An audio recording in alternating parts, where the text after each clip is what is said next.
And Jack, how do you, when you struggle, there's that fine line between making changes that are needed and while you're looking for the answers, being patient, and that is such a hard thing to try to figure out. When do you change? When do you leave it alone and, search for the answers? How do you figure that out?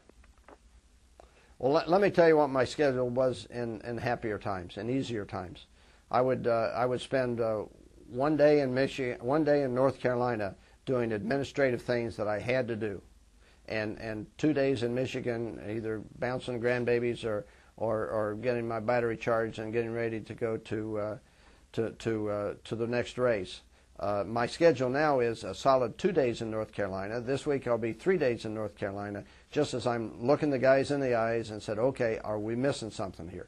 Has anybody seen something that they think is different or revolutionary? We reviewed spy pictures off satellites from Pocono of other cars at various places on the racetrack. We saw some things. Those things will be reflected in our cars at Michigan. But the thing that we need, the thing that the guys are being patient for, is for us to get our simulations organized to the point that we can arrive at the racetrack with a setup in the car that is going to be close. And the extent to which our setups have not been close as we arrived, based on the lack of testing and the uncompetitiveness of our simulations, has resulted in the frustration that everybody's had. But we think we see light at the end of the tunnel. One of the other things that I had discussions with NASCAR about last weekend was the idea of letting some of the testing come back. Right now, if you don't have a simulation that's as good as the next man's simulation, it does not matter how brave your driver is, or how able your crew chief is, or how good your engine is. You just can't get around the racetrack, and until you sort out what you need at that racetrack, you're playing from a position of disadvantage. I've encouraged NASCAR. They're certainly listening. I think that we'd have less reliance on our simulations and on the technicians that are behind the scenes if we were able to go to some of the racetracks and be able to test on the tire at the track in close proximity to the race. That this sensitivity to and this importance of all the simulations will be diminished. And finally, quick question: how much testing would you want to see? I mean, what do you propose?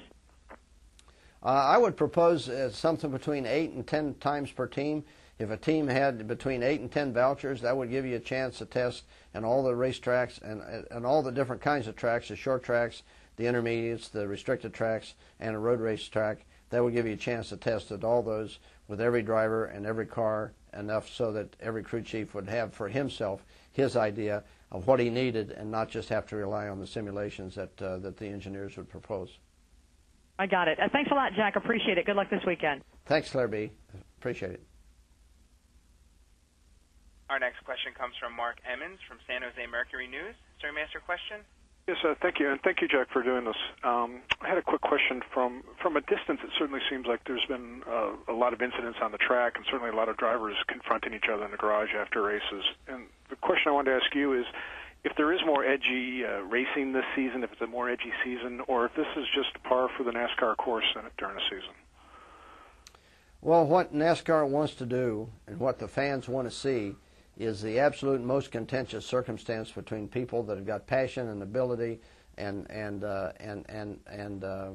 motivation to be able to get the prize, to be able to either make the chase, to be able to win a championship, to be able to win a race, to get a pole, to do all those things. And when people care enough and they're involved enough and it's contentious enough, there's hurt feelings and there's aggression displayed.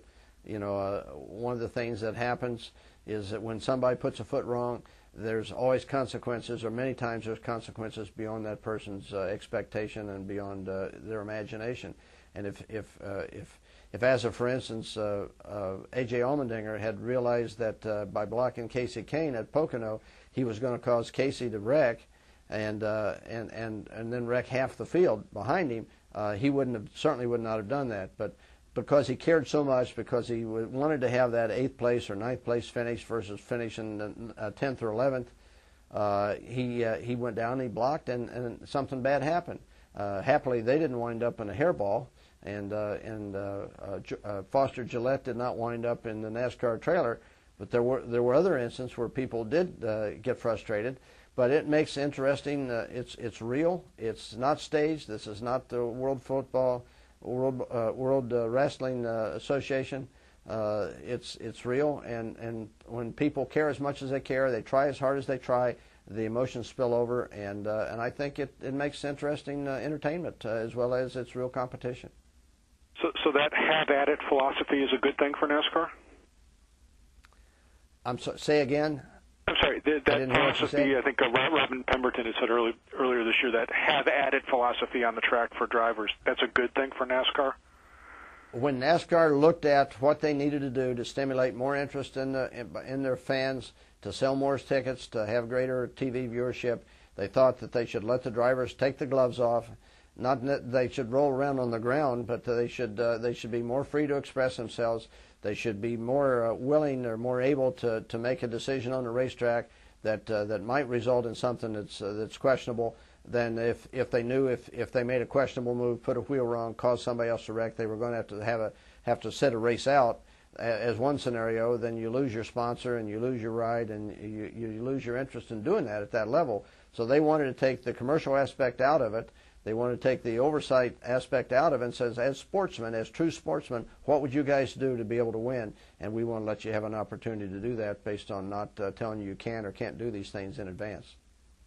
But certainly in NASCAR racing and the competition that goes with it is got to be good, wholesome family entertainment. You know, we're not going to make a brawl out of it, but to have people express their emotions and show their frustration is not something that I think is a bad thing. I think it's okay. Thank you, Jack. I appreciate it. Our next question comes from Bill Fleischman from Philadelphia Daily. Sir, you may ask your question. Hi, Jack. You'll be happy to know I only have one question. It's about David Ragan and his team. Your other three guys are in the top 10. David was finished 13th 2 years ago, almost made the chase. Do you see him, making progress, or are things kind of stalled on that team? Well, David certainly showed great opportunity and great ability early on. I actually, after the race at Pocono on Sunday, David flew with me in the co-pilot seat beside me as we traversed the thunderstorms coming back into Charlotte area here on Sunday night.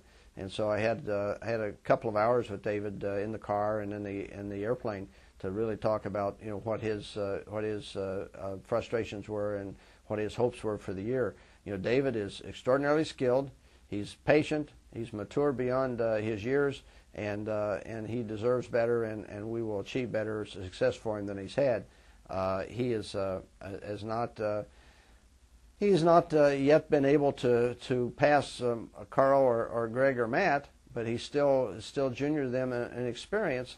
And that when we've got a problem with our cars, or we got a problem with something in our program, as we do with our simulations right now, David is more susceptible to that than the others. But as we get ourselves straightened out, as we get that aspect of our program stronger, I'm very hopeful that David can compete for a spot in the chase as he did 2 years ago, and win a race this year. Thank you. That is all the questions we can take at this time. I would like to turn the floor back over to our host, Denise Maloof. Denise, you may begin. Thanks, Anthony. Jack, thanks so much for your time today. We appreciate it, and good luck this weekend. Thank you, Denise. We're going to get them. All righty. Thanks to the media who participated. We'll see all of you next week.